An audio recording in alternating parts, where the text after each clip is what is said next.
د چهارشنبې په ورځ غړي رشیدا کې یوسي چمکني کرکټ ټورنمنټ فاینل وشو. دا فاینل د چمکني فرینډز جونیئر او د چمکني ینګسټر ترمنځ وشو.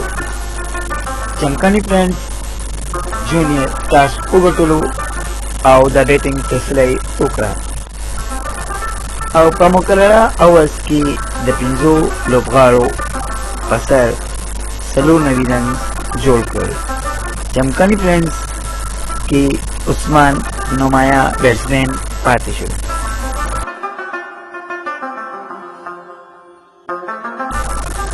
د چمکني فرینډز جونیئر د 94 رنز په جواب کې چمکني ینګسټرز مقرره هدف په 7 رنزو کې ترسره کړو او دا میچ یې په 5 وکټو وګټلو.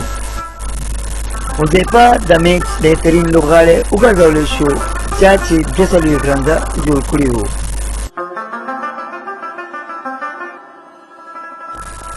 میچ کتوله د شایقینو یو لوی تعداد هم موجود و.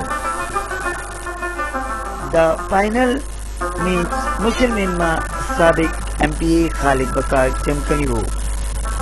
خالد بکار چمکني د کامیاب ټورنمنټ انعقاد باندې انتظامیه ته مبارکي ورکړو او د کلاریانو حوصله افزایی وکړه او کلاریانو سره سره انتظامیه ته یې د نقد انعام اعلان وکړو.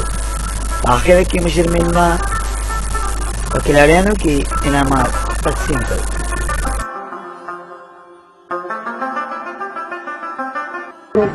دغه شانتې ایونټس منعقد کول د یو معاشرې د نوجوانانو د جسماني او ذهني نشوما لپاره ډېر ضروري دي. نیمه سمان چمکني TV غړي رشیدا چمکني.